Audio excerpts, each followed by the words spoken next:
Okay, students, very good morning to one and all. So, in today's session, we are going to discussing about an operating system. That is nothing but the introduction to the operating systems. Okay, so what is an operating system and what is the functionality of the operating system and why should we go for the operating systems and all. Okay, so generally, so the definition of the operating system, an operating system is nothing but it is a program which acts as an interface between the computer system users and the computer hardware. So here if you observe the definition of this operating system, so generally an operating system is a program which can act as an interface between the computer system users and the computer hardware. Okay, so by seeing this definition, so we can have a doubt, so why should we can provide the interface in between the computer system users and the computer hardware. So basically, so you know very well about the different categories of the languages. So anyone will be very familiar with the three different categories of the languages. So they are nothing but the high level languages and assembly level languages and the low level languages. So you should you know very well about what is a high level language and what is a assembly level language and what is a low level language. So generally the low level language is also called as the machine level language.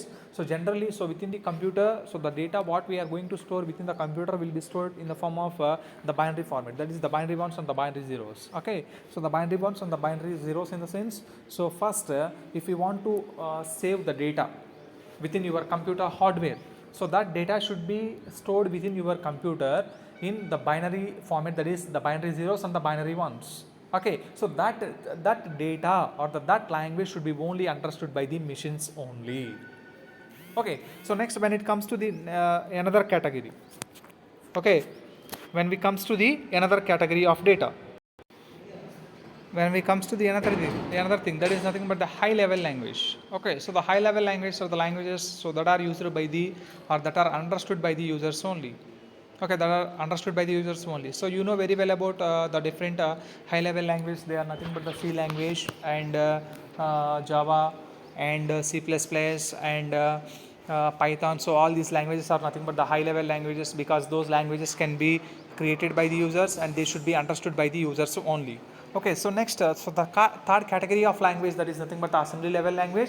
So the assembly level language is nothing but it is a language so where we can use the simple mnemonic codes. Okay, so we can use the simple mnemonic codes or the simple English mnemonic codes. So with the help of those simple English mnemonic codes, we can work with that assembly level language. So you know that a high level language is nothing but it is the language that is understood by the users of that particular language, and the low level language is nothing but it is the machine level language, and the assembly level language is nothing but so where we can use the simple English mnemonic codes and all. Okay, so the data that is stored within your machine, so that should be stored in the form of binary zeros and the binary ones. So that should be understandable by the machines and that should not understand by the users who can use that computer. So in order to provide the communication, okay, so the users are only knows about the high level language and the computer can only knows about the machine level language. So here our main aim is the user is going to communicate with your computer hardware. So in order to provide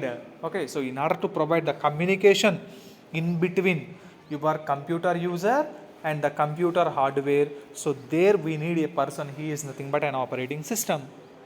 For example, so let me compare this one with the your C programming. So generally, so you know very well about the compilers and the interpreters, right?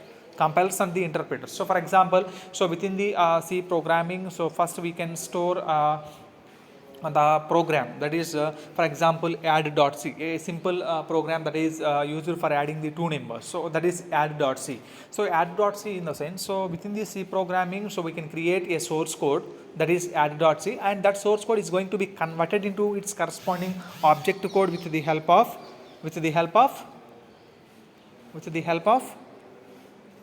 yes, compiler only. Okay, so your source code is going to be converted with the help of either compiler or the interpreter. So there again the thing is different, that is so if we want to execute the code from line by line, then we can go with the interpreters, and if we want to execute that code as a block of code at a time, so then we can go with the compiler, right? So within the C programming, so in order to convert your source code into the object code, there is also a person who can be involved, so he is nothing but the compiler. So likewise, so within our perspective, within our operating system, introduction to the operating systems, so in order to provide the communication, or in order to provide the interface in between the computer system users and the computer hardware, we need a person. He is nothing but an operating system. Okay, now why should we go for that operating system? So what is it? So what it will provide? Okay, so it provides a user friendly environment in which a user may easily develop and execute the programs. Okay, so generally we know the different operating systems. So different operating system in the sense, so we know very well about the Linux, we know very well about the Solaris, we know very well about the Windows. Okay, within the Windows also we are having the different versions. Okay, so we know very well about the Unix operating system also.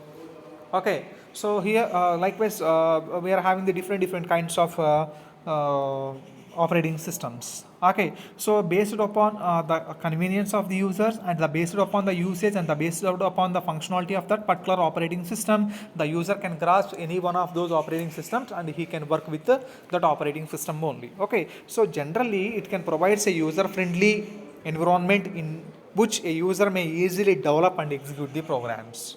Okay, user can easily execute and develop the programs here. Okay, otherwise your hardware knowledge would be mandatory for the computer programming. Okay, if we not for example, so we know that so a computer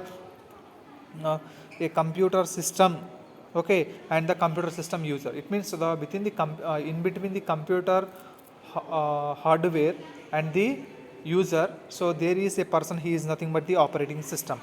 Okay, so without knowing that one, so what we will do, so we need to know we need to know some knowledge about that hardware, that is the hardware knowledge should be required by you people if there is no operating system.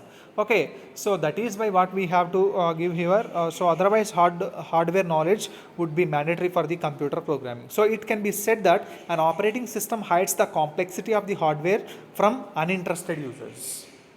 Okay, so some people will be very interested about knowing about that hardware knowledge, and some people will not have any interest regarding that hardware knowledge and all. So it means, so it can be used that an OS, that is the operating system, hides the complexity of the hardware from uninterested users here.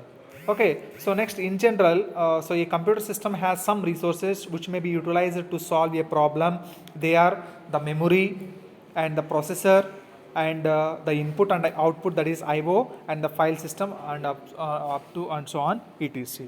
Okay, so where we are having the memory, where we are having the processor, and where we are having the input and output devices, and where we are having the different file systems. Okay, so that should be very different. So we are having the different memory devices like RAM, ROM. Okay, so where we can having the primary memory devices and the secondary memory devices. Okay, so you know very well about the memory hierarchy.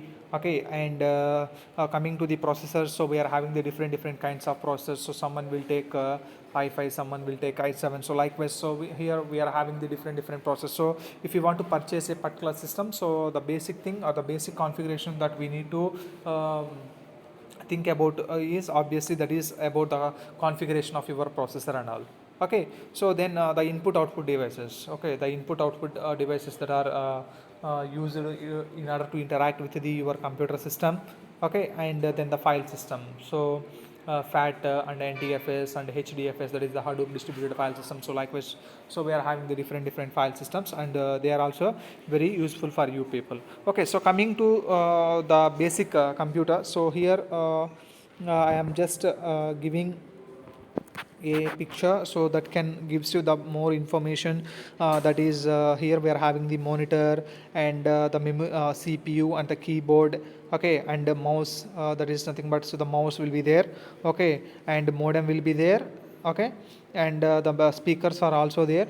So here, so it should be it is so here if we think about this one, so generally here we are having the monitors, disk drives, floppy disks, and the laser printer. Okay, so here we are having the different memory devices, and we are having the processor, that is nothing but the CPU, and we are having the input and output devices, and we are also having some file systems. So actually those file systems will be located within your computer. So whether it may be FAT or NTFS or the HDFS or whatever it is. Okay, so FAT32, FAT64. So likewise we are having the different file systems are also used there. Okay, so this is about the introduction, the basic introduction about the operating system. So the main aim of this lecture is nothing but, so you should know about the basic functionality or the basic definition of your operating system. That is, so in generally, so the operating system is going to provide the interface in between the computer hardware, and the computer users, because so the computer hardware will knows about the high level language and the computer users will know about the high level language. So in order to provide the communication, or in order to provide the interface in between these two, so we require a person. He is nothing but an operating system. Okay.